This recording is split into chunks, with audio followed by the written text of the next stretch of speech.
casi 300.000 muertos y más de 10 millones de desplazados. ¿Sabe realmente de qué hablamos?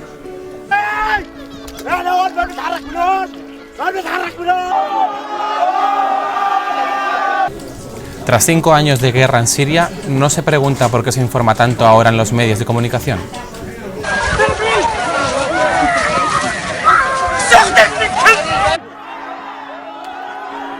¿Qué ocurre en Siria y cómo se informa desde zonas de conflicto?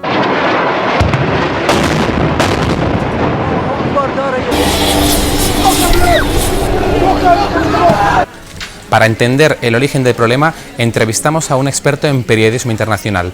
Desde la redacción de Radio Nacional, una visión personal a pie de guerra.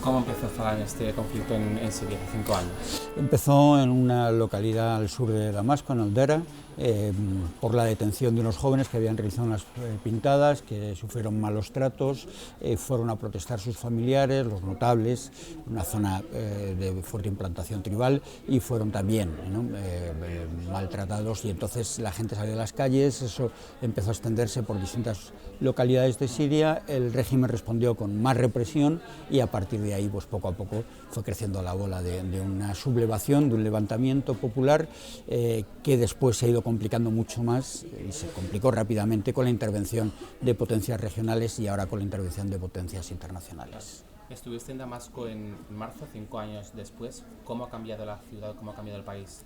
Si tuvieras que hacer una fotografía de 5 años a ahora.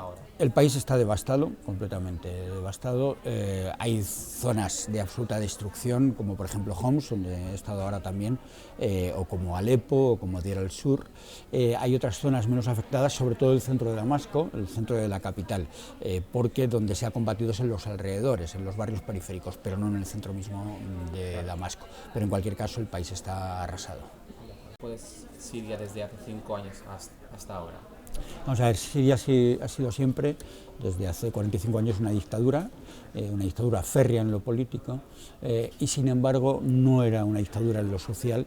Dentro del mundo árabe islámico era probablemente el país más avanzado, ¿no?, de mayor permisividad social, ¿no? Y en ese sentido el surgimiento de los llamados grupos rebeldes y de los movimientos integristas, como el autodenominado Estado Islámico o el Frente al-Nusra, lo que ha provocado es que muchos sectores de la sociedad que antes estaban en contra del régimen de Bashar al-Assad, ahora están a favor, porque consideran que lo que había era menos malo que lo que va a llegar. Eso, en medio de la destrucción, de la devastación absoluta del país, pues ha hecho que de alguna manera la balanza se equilibre y hoy el régimen de Bashar al-Assad cuente con mayor apoyo probablemente que hace 5 años.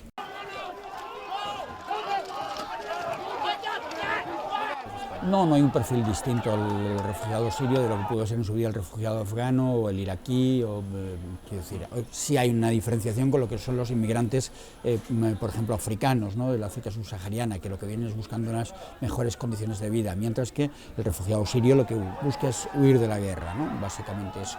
Y luego no hay un perfil tampoco porque hay un abanico muy amplio, han huido de Siria todos los que han podido huir, hay lugares, como decían, Homs, donde no queda nada de vida, entonces son desde la gente de clase más humilde hasta la gente de clase media, la burguesía, los profesionales. Normalmente los que llegan a Europa suelen ser más el perfil más alto, entre otras cosas porque tienen más recursos, y a día de hoy llegar a Europa les resulta enormemente caro, tienen que pagar a las mafias, etcétera. Por eso probablemente escuchamos más refugiados de un nivel más alto, de un nivel profesional, mientras que los refugiados de los sectores más humildes se han tenido que quedar o en Turquía, o en Jordania, o en Líbano, en los países limítrofes.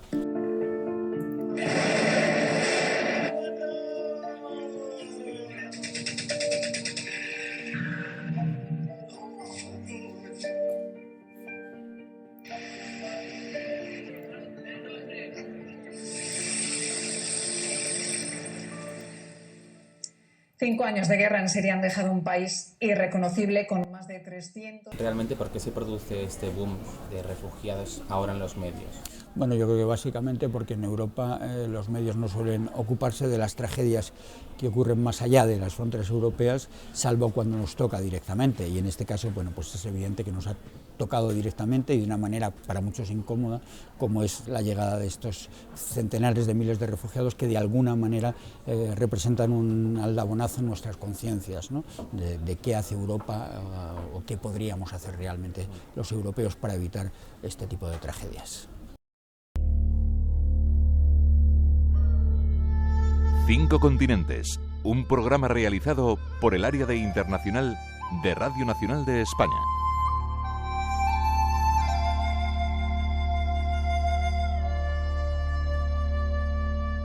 Abrimos línea ya con nuestros enviados especiales a Damasco, con Fran Sevilla y Luis Montero. Fran, buenas noches. Hola, buenas noches, Sandra, ¿qué tal? Un día más en un país en guerra. ¿Cómo ha sido vuestra jornada, Fran?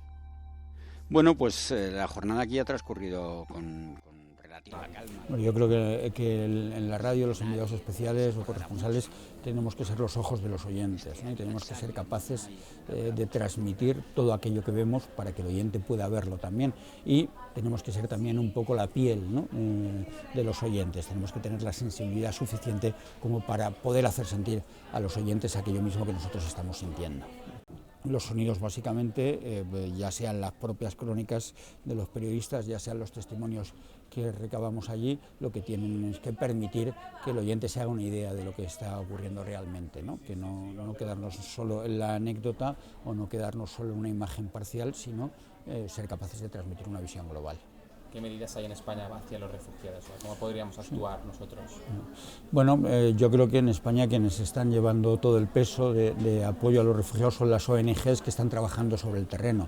Creo que el gobierno español ha bloqueado completamente, como han hecho otros gobiernos europeos, la llegada de refugiados a España, y estoy convencido de que la sociedad española, que es una sociedad que ha demostrado que es solidaria, seguro que acogería a muchos refugiados. El problema es que el gobierno son competencias del Estado, y el gobierno actual, el gobierno en funciones, pues ha adoptado la misma línea que la Unión Europea, impidiendo la llegada de refugiados.